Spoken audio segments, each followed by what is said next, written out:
नमस्कार शेतकरी मित्रांनो, आपल्या सगळ्यांचं स्वागत आहे मशा डेअरी फार्म युट्यूब चॅनलमध्ये.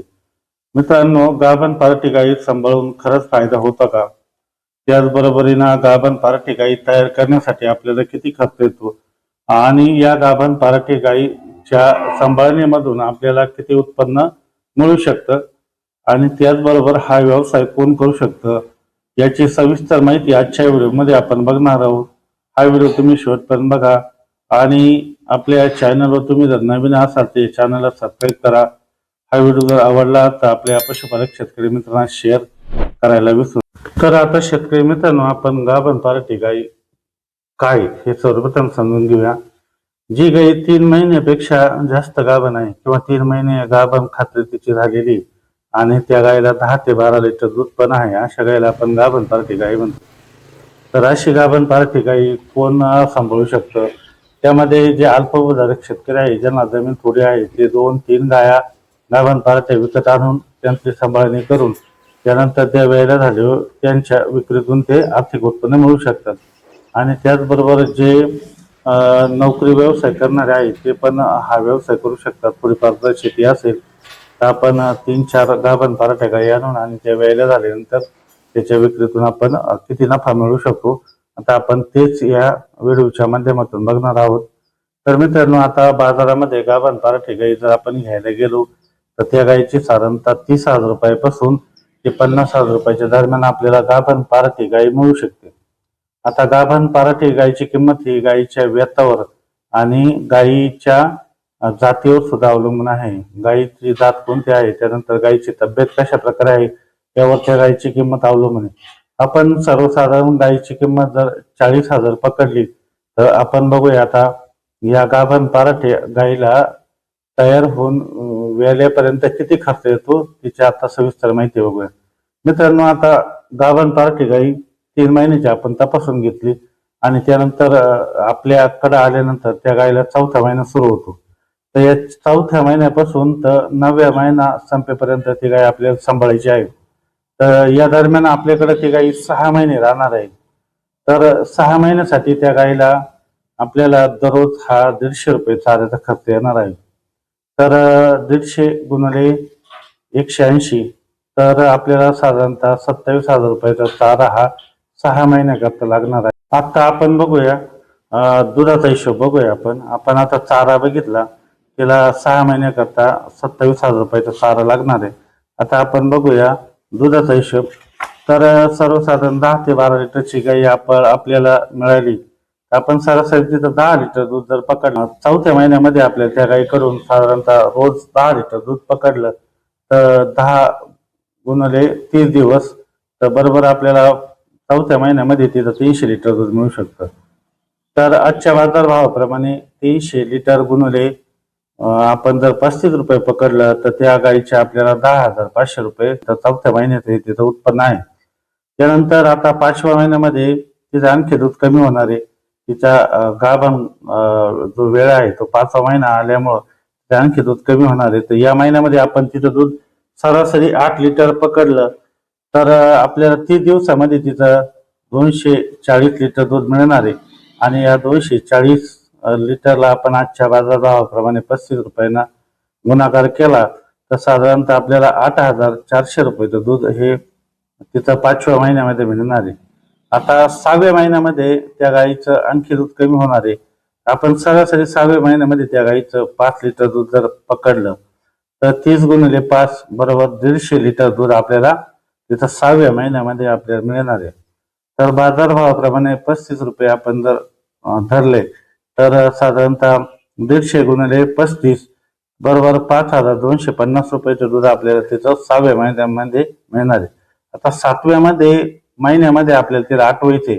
या महिन्यात आपण सरासरी 50 लिटर दूध धरलं, कारण 15 दिवस आपल्याला ती गाय आठवायची आणि त्यानंतर आपल्याला अँटीबायोटिकच्या टोपा सोडून ती गाई पूर्ण ड्राय करायची. त्यामुळे आपण 7व्या महिन्यातलं फक्त 50 लिटर दूध पकडले, त्याचे पण 1750 रुपये आपल्याला उत्पादन तिचं मिळू शकतं. आता आपण टोटल या 4 महिन्याचं गणित बघूया. तर 4थ्या महिन्यामध्ये आपल्याला त्या गाईपासून मिळालं 300 लिटर दूध, त्याचे झाले आपल्याकडे 10,500 रुपये. त्यानंतर आपल्याला 5व्या महिन्यात त्या गाईचं दूध मिळालं 240 लिटर आणि त्या दुधाचे आपल्याला पैसे मिळाले 8,400 रुपये. त्यानंतर 6व्या महिन्यामध्ये त्या गाईकडून आपल्याला 150 लिटर दूध मिळालं, त्याचे झाले 5,250 रुपये. आणि त्यानंतर आपल्याला 7व्या महिन्यामध्ये तिच्याकडून 50 लिटर दूध मिळालं, तर त्याचे झाले 1750 रुपये. असे टोटल 4 महिन्यामध्ये त्या गाईकडून आपल्याला 740 लिटर दूध मिळालं आणि त्या दुधाचे बाजारभावाप्रमाणे 25,900 रुपये झाले. तर आता आपल्याला हे दुधाचं उत्पन्न मिळालं. आता बघूया, हे दूध काढण्यासाठी आपल्याला प्रति लिटर हे 300 ग्राम पशुखाद्य द्यावं लागेल. तर आपण आता पशुखाद्यासाठी किती खर्च झाला आहे आपण आता त्याचं गणित बघूया. तर मित्रांनो, आता 740 लिटर दूध तिचं आपल्याला या 4 महिन्यामध्ये मिळालं आणि त्याला जर आपण गुणिले 300 ग्राम केलं तर आपल्याला 4 महिन्यासाठी त्या गाईला 222 किलो हे खाद्य द्यावं लागेल. आणि त्याचे रेट आपण 33 रुपये जर पकडले तर आपल्याला 7,326 रुपये हे फक्त त्या गाईच्या पशुखाद्याकरता लागणार. तर आता बघूया आपण दुधाचे उत्पन्न निव्वळ आपल्याला किती मिळाले आहे. तर आपल्याला दुधाचे उत्पन्न मिळालेले आहे 25,900 रुपये. त्यामधून आपल्याला पशुखाद्याची रक्कम मायनस करायची, तर ती आहे 7,326 रुपये. आणि यानंतर आपल्याला गाय ती आटवण्यासाठी घ्यायची, तर तिला आपल्याला अँटीबायोटिकच्या टोपा सोडून ती गाय आटवायची आणि शेवटच्या 8व्या आणि 9व्या महिन्यामध्ये आपल्याला तिला गाभण काळातील पशुखाद्य द्यायचे. तर दररोज आपल्याला त्या गायीसाठी 3 किलो पशुखाद्य देणं गरजेचं आहे. तर आपण बाजारातील चांगल्या कंपनीचं जर पशुखाद्य वापरलं तर आपल्याला ते 35 रुपये किलो मिळतंय. तर मित्रांनो, शेवटचे जे 2 महिने आहे त्या 2 महिन्यामध्ये आपल्याला साधारणतः 180 किलो पशुखाद्य लागणार आहे आणि गुणिले आपण 35 रुपये केलं तर आपल्याला 6,300 रुपयाचं हे पशुखाद्य लागणार आहे गाभण काळातील. आता गायीच्या कासेच्या विकासासाठी आणि आपल्याला त्या गायीवर चमक येण्यासाठी आपल्याला त्या गायीची विक्री करायची, तर त्या गायीवर चमक येण्यासाठी आपल्याला 1 लिटर त्या गायीला व्हायटॅमिन लिक्विड हे पाजावं लागणार आहे. तर त्याचा आणि अँटीबायोटिक टुपा असे आपण मिळून 2,000 रुपये त्यांचा खर्च पकडूया. तर आता आपण टोटल त्या गायीचं अर्थशास्त्राचं गणित बघूया. तर गायीची किंमत आहे 40,000 रुपये. चाऱ्याचा खर्च आहे आपल्याला 6 महिन्याचा हा 27,000 रुपये. त्यानंतर गाभण खाद्य आपल्याला हे 6,300 रुपयाचे. त्यानंतर इतर खर्च आपला हा 2,000 रुपये. असा 75,300 रुपये आपल्याला त्या गायीचं व्यायला होईपर्यंत आपल्या त्या गायीचा खर्च आहे.